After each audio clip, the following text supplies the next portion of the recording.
when you have a book addiction and somebody wants to do something, you find a way to bake books into every single trip. So my son said he wanted to go to Swallow Cliff. I said, yeah, well, you also have to go to Half Price Books.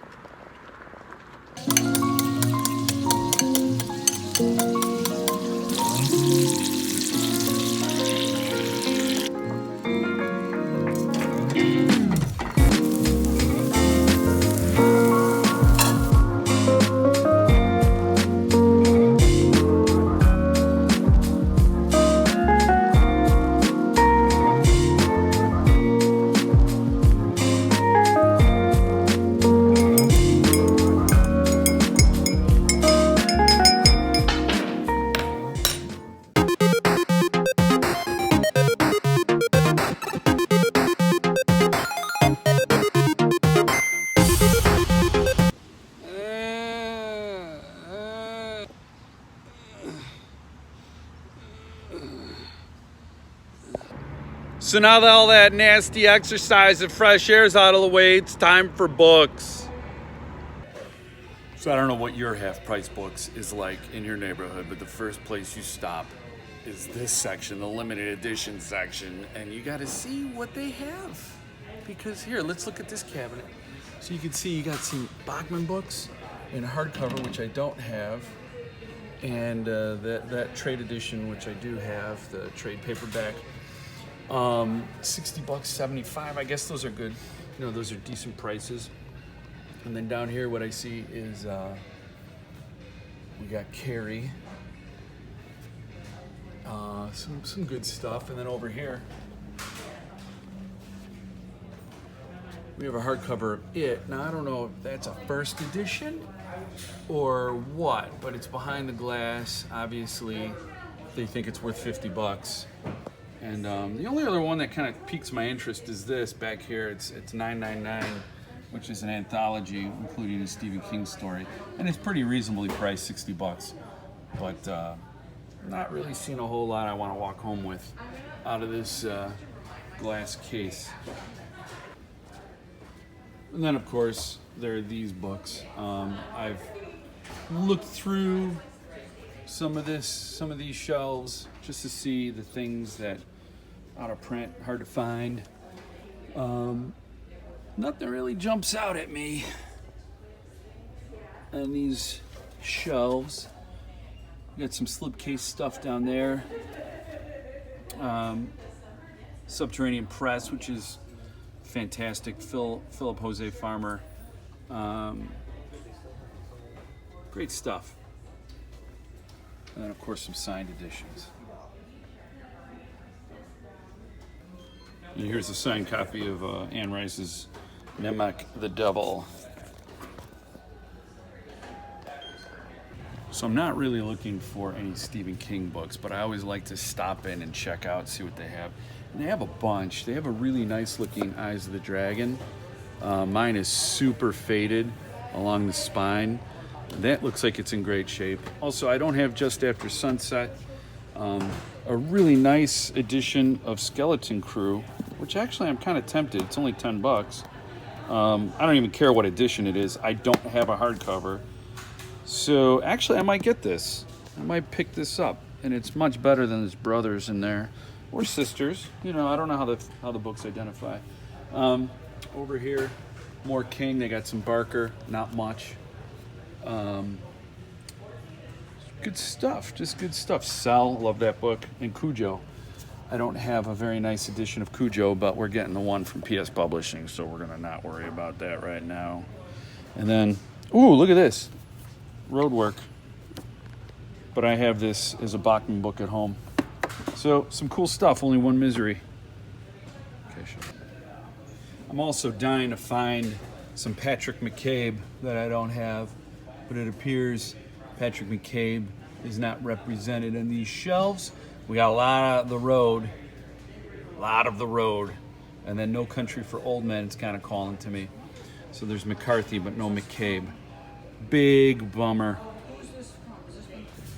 And of course, bribery works both ways. So in order to get my son to be cameraman, we had to come over to this section. Happy to do it. So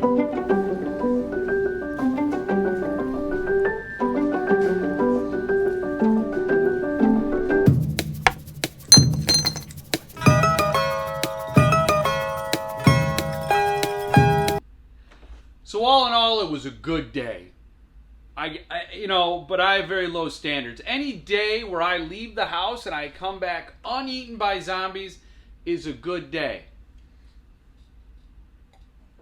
And so I got some stuff to show you. Just a couple of things. But if you were wondering why I didn't geek out over that first edition, or I'm assuming it was a first edition of it. It's because I have two first editions of it. If you bothered to watch my bookshelf tour, you would have seen this one, which has huge sentimental value for me. It's the first hardcover book I've ever read by Stephen King, or probably by any author. I got it when it was brand new. My aunt gave it to me as a Christmas gift, because nothing says a Christian holiday like a demonic alien.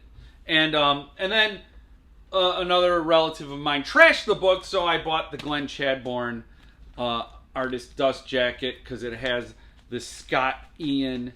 Oh no, that's the Stand. Sorry, but so I got the Glenn Chadbourne dust jacket, which is numbered and signed. So to make something that was already special even more special. So I already have this. So that was cool. But I also found a first edition It in really, really good shape. Good white page block there. Some stains. At the thrift shop for $1.95. So you can see I really wasn't in the mood to pay $50 for a book I have two copies of. Not to mention the Holy Grail here, the 25th anniversary edition from Cemetery Dance. So I have it covered. I really don't know why they thought that was worth $50. It didn't look to be in stellar brand new condition. So that was an easy pass. I think that Carrie that I showed you obviously was not a first edition. Of course, another easy pass. And then there was a Stand back there, the Stand.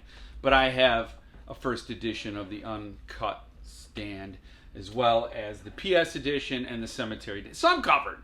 So it's just fun to see these things. I hope you had fun. So here's that Skeleton Crew. Still have the sticker on it. Protected in a Mylar jacket. Believe after I got this home and looked at it, I believe it's a book club edition.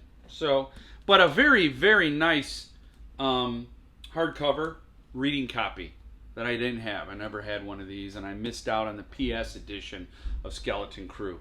And I don't know of any publishers who are doing a new edition of Skeleton Crew. So this will suffice for Beef Daddy.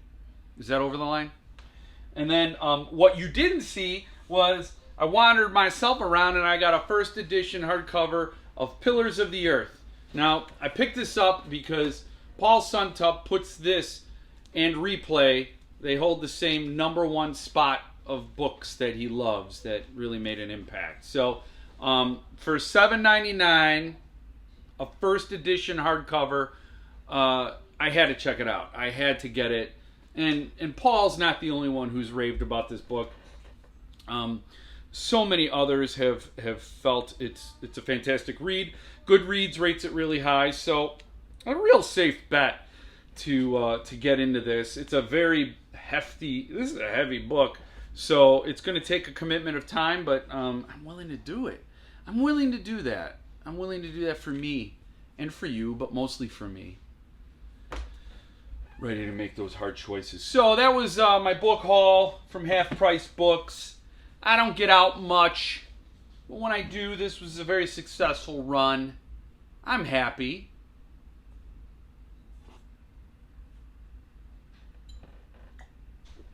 Now I'm a little happier. And that's not an endorsement for alcohol. So that's it. I don't have any packages on the way, but upcoming on this channel, I'm going to be revealing my top 5 or 4 scariest books. Scariest reads. I see people asking this all the time. What are your scariest books, or what are your most disturbing reads? So I'm going to go through and highlight my 5 top scariest, favoritist, scary reads. The 5 books that really scared the crap out of me. So I'll do that next. But until then, you could be good to each other and, celebrate the 4th of July if, you're an American and that's what you want to do.